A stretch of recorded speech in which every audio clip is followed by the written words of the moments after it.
La maleta estaba junto a la puerta, no tirada ni dejada caer, sino colocada con cuidado. El asa alineada con la pared, el cierre bien corrido, mi etiqueta con el nombre, esa con el bordado rosa ya descolorido, miraba hacia afuera, como si alguien la hubiera preparado para que el chófer del hotel la viera fácil. Todavía tenía la taza de té en las manos cuando entró Renato. El barro estaba demasiado caliente, pero yo la seguía sosteniendo. Me daba algo en que apoyarme. Su novia Jimena venía detrás con 2 cafés en una charola, una mano envuelta en su rebozo color crema, la otra firme sobre la bandeja. «Buenos días», dijo Renato bajito. Jimena dejó la charola en la mesa y me recorrió con la mirada, deteniéndose en las pantuflas que no me había quitado en 2 días. «Ya tenemos el transporte listo», dijo con una sonrisa grande. «Es un lugar precioso, tranquilo, privado. Ahí vas a estar mucho más cómoda». Miré más allá de ellos hacia el pasillo. Mi chamarra estaba doblada sobre la barandilla. Mi paraguas ya no estaba. Renato se acercó y me extendió una carpeta. Adentro, un paquete impreso, hojas con el membrete del Centro Médico de Guadalajara. Y al final, una página que decía «Confirmación de transferencia de propiedad». Vi mi firma en tinta azul fechada 2 semanas atrás. «Tú firmaste la escritura antes de la operación», dijo Renato. «Ahora es nuestra casa. Tú necesitas recuperarte en un lugar más seguro con atención. Esta casa tiene escaleras». «Yo ya estoy aquí», murmuré. «Pero ya no tienes que lavar ropa», agregó Jimena, dando un sorbito lento a su café. Los vecinos ya andaban preguntando si necesitabas ayuda. Se estaba convirtiendo en un espectáculo. Renato la miró de reojo y luego a mí. «Solo queremos lo mejor para ti, mamá». Dejé la taza en la mesa. Sonó más fuerte de lo que quería. «No sabía que esa firma era por la casa», dije. «Todo venía en los papeles», respondió Renato, sin mirarme a los ojos. «Lo revisamos juntos». Me había tomado la mano en el pasillo del hospital. Me dijo que la firma era solo por un poder, por si acaso. Eso era lo que yo recordaba. Recordaba lo frío que se sentía el piso bajo las ruedas de la silla, lo pálido que estaba cuando me dijo «Yo no quiero nada más que tu salud». El carro de afuera tocó el claxon una vez. Jimena miró su reloj. Renato levantó la maleta y la puso junto a mis pies. «¿Vas a tener tu propio cuarto?», dijo con voz calmada. «3 comidas al día. Ya pagamos 2 meses por adelantado». «¿Esto es por los invitados? ¿Por el desayuno del Día de Muertos?». Jimena soltó una risita corta. «Y no es solo eso, es toda la imagen. Renato ha estado trabajando tanto y cuando la gente entra y ve platos disparejos y flores de plástico, pues no refleja la casa que estamos tratando de armar». Asentí despacio. Mi mano se posó sobre la cicatriz del lado izquierdo, todavía hinchada bajo la tela de la blusa. «Te di mi riñón», susurré. Renato bajó la vista. «Y te lo agradecemos. Por eso queremos que estés en un lugar tranquilo». Jimena acomodó su rebozo y abrió la puerta principal. Yo misma levanté la maleta. Me temblaba la mano. Renato intentó tomarla, pero di un paso atrás. No le dije. Afuera la entrada estaba húmeda por la lluvia de la madrugada. Una van blanca esperaba junto a la banqueta con las intermitentes encendidas. Salí sin voltear. La cicatriz me dolía a cada paso. 2 semanas antes, Renato estaba sentado a mi mesa de la cocina, con las 2 manos alrededor de una taza de té ya tibio. Le temblaban los hombros. No había tocado los panecitos de arándano que horneé esa mañana, aunque nunca lo hacía. Jimena estaba de pie detrás de él, brazos cruzados, mirada en el piso. «Mis riñones», susurró. «Renato, etapa 4. Va rápido». La palabra fallo no me cayó de golpe. Extendió la mano sobre la mesa, sus dedos rozaron los míos. Recuerdo el brillo de su anillo de bodas bajo la luz del techo. «Dicen que necesito un trasplante. Estoy en la lista, pero puede tomar años». Si hubiera un donador vivo, ya había sentido. En cuanto dijo si ya había decidido, solo una cosa, siguió sacando una carpeta delgada de su mochila. El hospital necesita que yo sea el contacto principal de tu equipo médico. Es más fácil si la escritura está a nombre de los dos. Simplifica todo si pasa algo. No me miró cuando dijo esa última parte. Solo empujó los papeles hacia mí. Jimena sacó un bolígrafo de su bolsa como si lo tuviera listo. Firmé. Mi nombre en tinta azul. El de él justo al lado. Ahora iba sentada hasta atrás en la van blanca, mientras las calles de Guadalajara pasaban por las ventanas empañadas por la lluvia. Mi mochila de cordón descansaba sobre mis rodillas. Adentro mi expediente médico, un frasco de analgésicos y 2 mudas de ropa. Jimena había puesto una etiqueta de cinta Chalia, escrita de ladito y ya despeándose. El chofer no habló. Llegamos a un edificio de ladrillo gris con un letrero de madera Refugio Gracia Divina. Una mujer de cabello plateado corto me recibió en la banqueta. Llevaba zapatos ortopédicos y una placa que decía Irma Enríquez, enfermera retirada. Me sostuvo la puerta mientras entraba. Aire tibio, olor a lentejas y limpiador de limón, pizarrones llenos de estrellas de papel horarios y listas de grupos. Me guió por un pasillo angosto. Vas a estar en el cuarto C, dijo Irma, señalando una puerta con una cortina azul gruesa en lugar de puerta. 4 camas, una ventana. Todavía no hay multas por roncar. Mi cama era la del rincón. Sobre ella esperaba una colcha doblada de retazos en verdes y cafés apagados. Me senté despacio al costado, todavía adolorido por la incisión. Esa noche me hice bolita contra la pared. Un rayito de luna se colaba por las persianas, pintando rayas plateadas en el piso. De la mochila saqué el sobre que Renato me había mandado una semana antes de la operación. Adentro una copia limpia de la nueva escritura. Solo su nombre. El mío ya no estaba. Sostuve el papel bajo la luz hasta que me ardieron los ojos. Luego lo doblé, otra vez lo aplasté y lo metí bajo la almohada. Afuera, una sirena aulló por alguna calle, cerca del lago de Chapala. Adentro no pegué el ojo. Fue la segunda mañana, después de la operación, cuando noté la pausa por primera vez. Acababa de despertar. El dolor todavía no se había encendido, flotaba pesado, como un costal de harina mojada pegado al costado. La enfermera Valeria entró a revisar el monitor. Sus manos se movían suaves, expertas. Le pregunté cómo seguía Renato. Acomodó la vía sin responder. Volví a intentar más bajito. ¿Mi hijo se está recuperando bien? Asintió demasiado rápido. Está bien. Descansando tranquilo. Pero no me miró al decirlo. Sus ojos estaban en la máquina, en la ventana, en el piso, en cualquier lado, menos en mí. En ese momento no le di importancia. Las medicinas hacían que todo se sintiera borroso, como si estuviera bajo el agua, y los colores se movieran lento. Pero ahora, semanas después, acostada en una cama del refugio, bajo una luz fluorescente solitaria, no podía dejar de darle vueltas. La pausa. En el refugio Gracia Divina, los días se doblaban unos sobre otros. Ayudaba en la cocina 3 mañanas por semana, fregando ollas en agua tan caliente que me adormecía el dolor del costado. Los martes y jueves me sentaba en la sala de lectura con 2 mujeres somalíes, Zaida y Jibo, dando clases de español. Practicábamos oraciones completas. ¿Dónde está la biblioteca? La biblioteca está cerca de la parada del camión. Nos reíamos cuando por accidente decía langosta en lugar de biblioteca, y Zaida me hacía pinzas con las manos.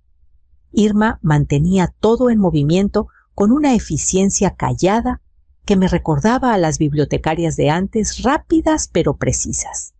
Me daba espacio, pero una noche después de la cena llegó a mi cama con un sobre tamaño carta.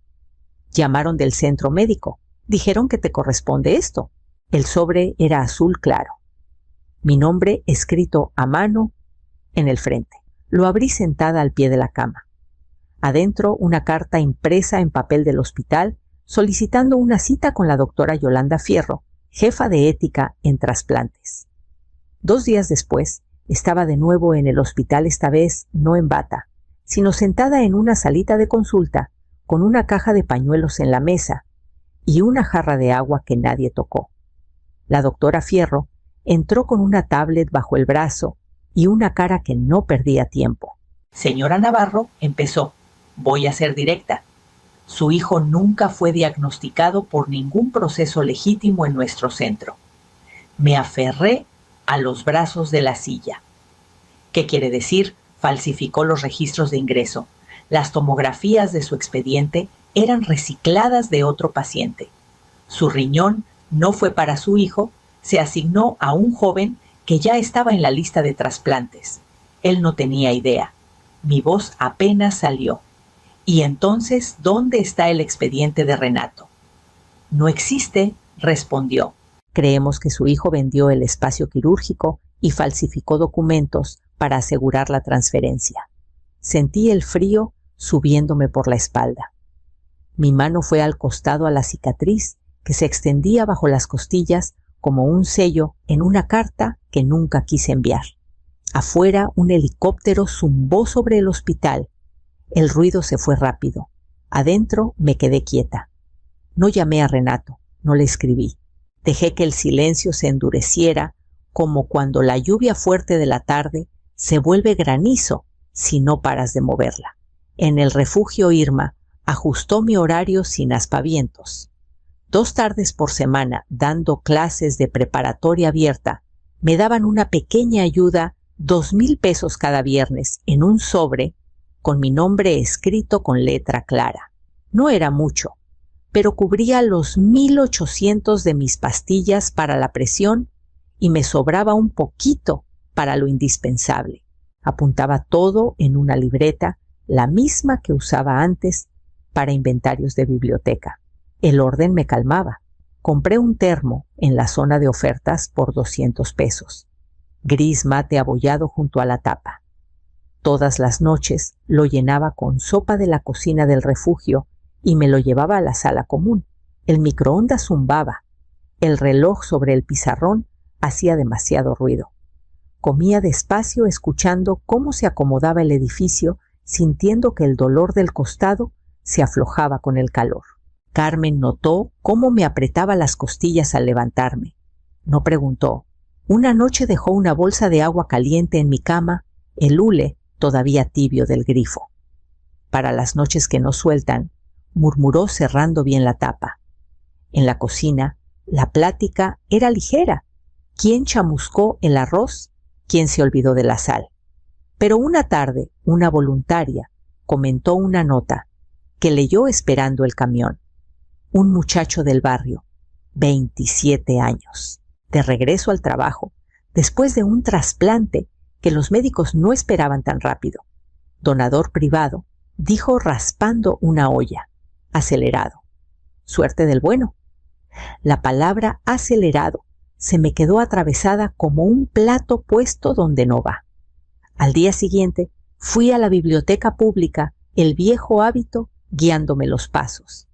El periódico crujió bajo mis manos al abrirlo.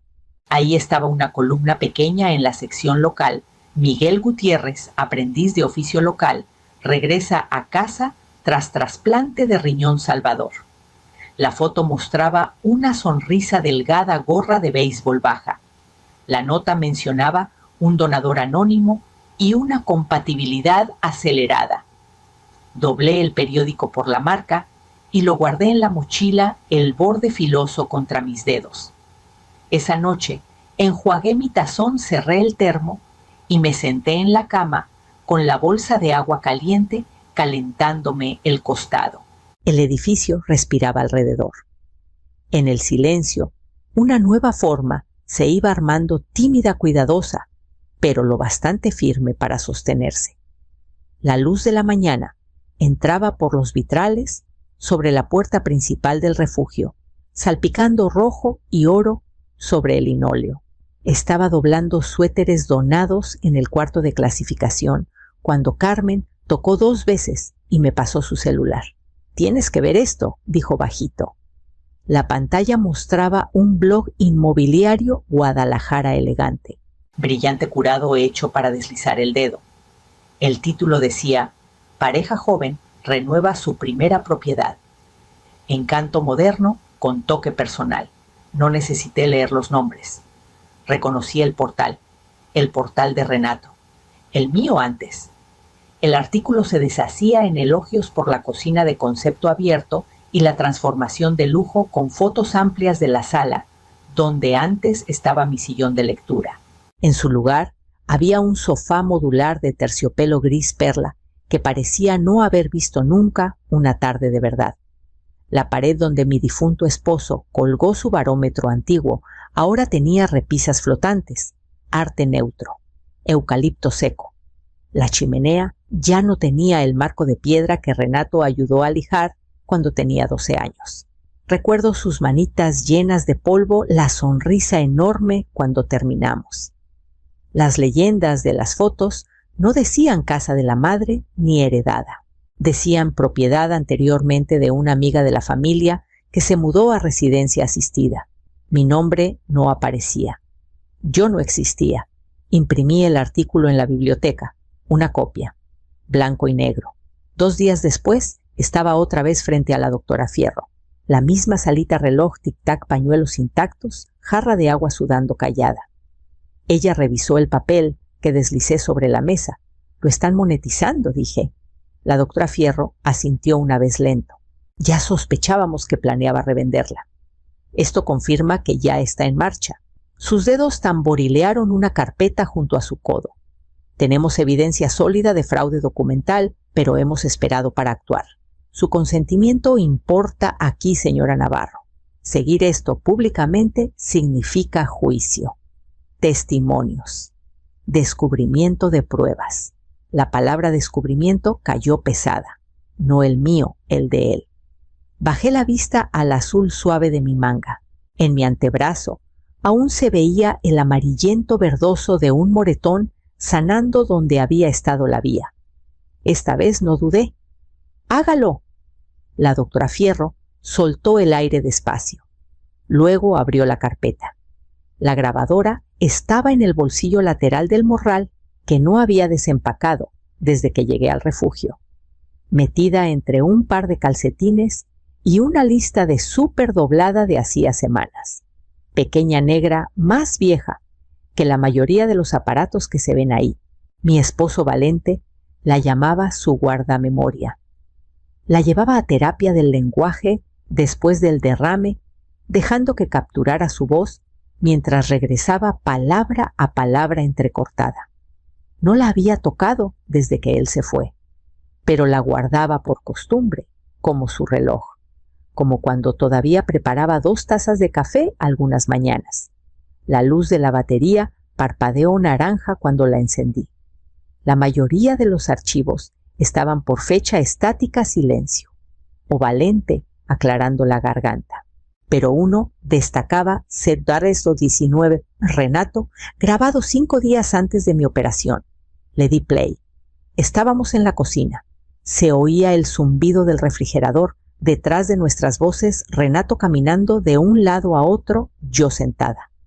«Me estás dando tu casa y tu riñón». Su voz sonaba más ligera de lo que recordaba. Cálida. Familiar. «Mamá, te voy a deber todo». Yo no hablaba mucho en la grabación, solo risas nerviosas cariñosas, del tipo que intenta aligerar el sacrificio. Dije algo como: «¿Eres mi hijo, Renato?». «Claro que sí». Él respondió: «Sí», pero igual. La transferencia de la escritura ya está hecha. La operación viene, esto es enorme, nunca lo voy a olvidar. Reproduje ese momento 3 veces. Luego metí la grabadora en el bolsillo de mi chamarra y tomé el siguiente camión al centro médico. La abogada asociada de la doctora Fierro, una joven llamada Priscila, escuchó el archivo sin parpadear. Cuando terminó, presionó stop, giró su laptop y abrió un documento titulado Revisión de transacción. Renato Navarro. Citamos al corredor que manejó la transferencia del riñón, murmuró voz tensa. Adivina cómo etiquetó el pago. Esperé. Servicios de consultoría, 10 millones de pesos. Un solo pago, liquidado a través de una empresa fantasma registrada en Delaware. Asentí una vez. Cuando estiré la mano para recuperar la grabadora, me detuvo. Ya tenemos suficiente, dijo. Esto ayudará a cerrarlo. Esa noche, Carmen me pasó otra vez su celular. La página de la inmobiliaria de Jimena había actualizado su perfil. Su foto seguía impecable su biografía pulcra. Pero la línea que antes decía, asociada con Renato Navarro, consultor inmobiliario, ya no estaba.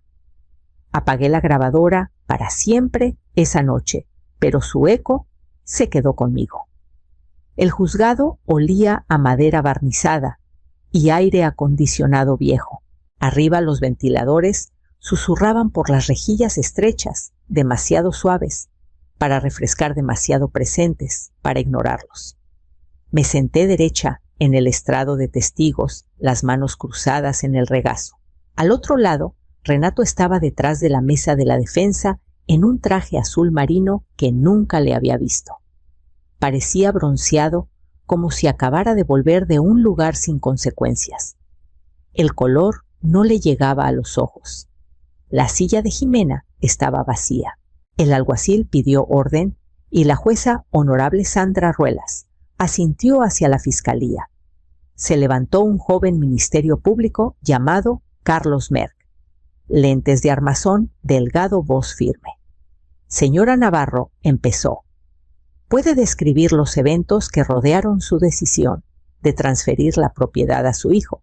Lo miré a los ojos. Dijo que era para simplificar el patrimonio antes del trasplante, que ahorraría trámites legales después. ¿Y tenía alguna razón para no confiar en ese consejo en ese momento? Era mi hijo, asintió una vez. ¿Y qué le dijo después de la operación?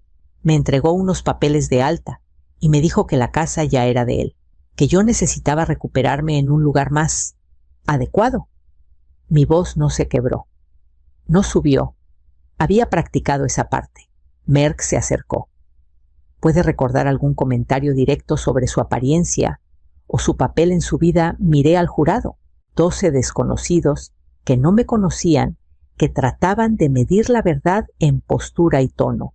Dijo que lo avergonzaba, que yo estaba demasiado desarreglada para recibir visitas, que los vecinos pensaban que necesitaba ayuda con la ropa. Él y Jimena estaban escenificando sus vidas para impresionar compradores. Yo no encajaba en su imagen. El silencio que siguió fue denso, no incredulidad, no lástima, solo ajuste de cuentas. La jueza se inclinó hacia adelante. ¿Se arrepiente de haber donado su riñón, señora Navarro? Tomé aire. El recuerdo del piso frío, del baño de visitas en casa de Renato, me atravesó el shock, el dolor que ni siquiera me miró a los ojos. Ni un segundo respondí, solo me arrepiento de por quién pasó. Renato se movió. Sus dedos se apretaron al borde de la mesa de la defensa. El alguacil anunció receso y bajé del estrado con la espalda recta y el corazón firme. Las escaleras del juzgado estaban resbalosas por la llovizna de la mañana, el cielo gris rayado, como si alguien hubiera pasado un pincel por pintura mojada. Me quedé bajo el toldo, una mano aferrada a la barandilla de acero, la otra metida en el bolsillo de la chamarra.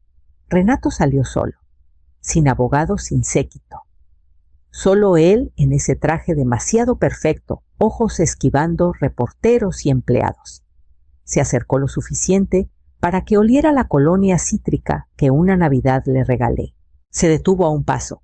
Su mano tembló un poco mientras extendía un papel doblado. Yo no me moví.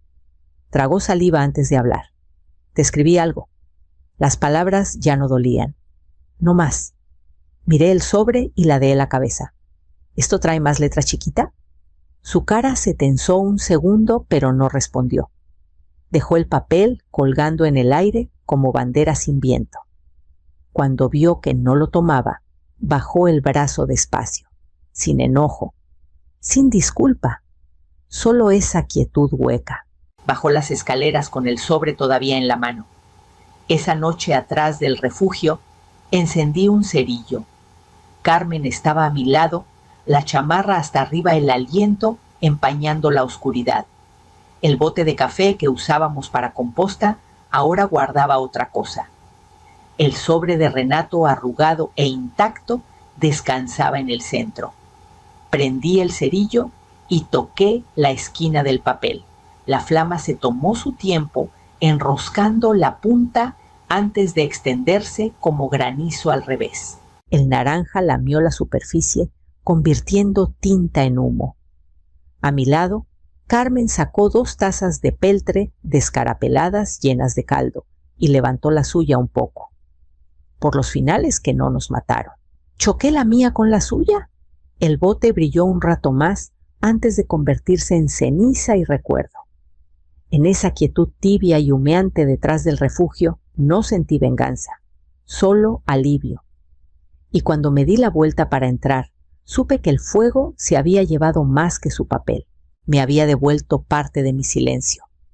Al día siguiente me reuniría con Irma para ver un departamento cerca del centro de preparatoria, abierta solo a mi nombre. El mensaje llegó por medio de Irma, impreso en papel membrete del hospital y metido en mi casillero del refugio. Paciente receptor LO 042 CCST3. Desea iniciar contacto. Nombre Miguel Gutiérrez. Edad 27. Sin solicitud económica. El papel parecía demasiado ligero para el peso que traía. Nos encontramos un domingo por la tarde en un café con jardín cerca del lago de Chapala.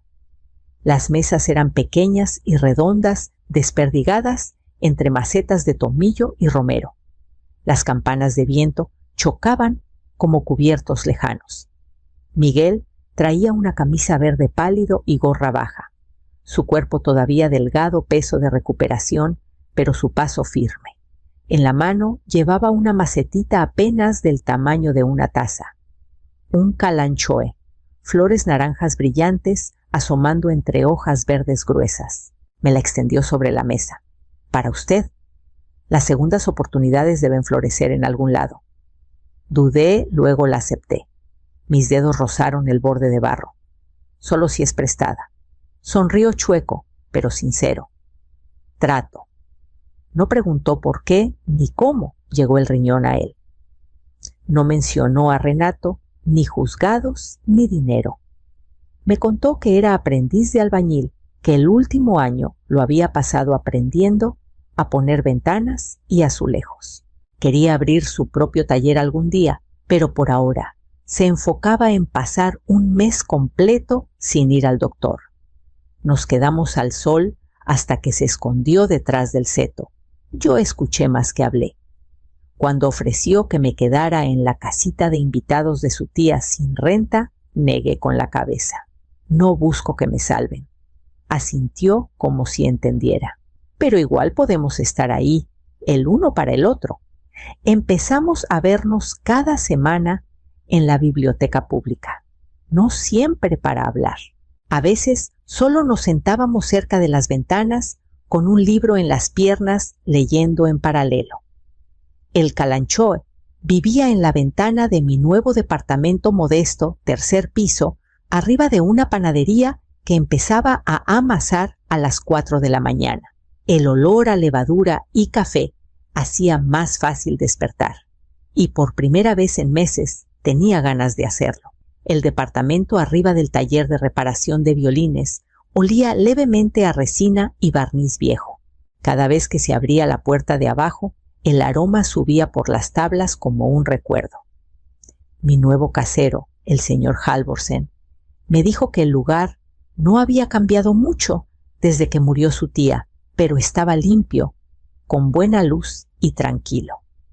Un dormitorio con pintura descarapelada alrededor de las ventanas y vista al lago de Chapala, que suavizaba cada tarde en dorado. En la esquina más lejana de la sala Había un piano vertical, la madera rayada y las teclas disparejas. Una calcomanía en la tapa decía Baldwin 1968. El pedal izquierdo chirriaba. No me molestaba. Después de la cena, tocaba escalas sencillas con las dos manos calentando dedos y memoria al mismo tiempo. Mi mesa del comedor ahora era salón de clases martes a jueves de 2 a 4 de la tarde. Preparación para preparatoria abierta con 3 alumnos enviados por el refugio.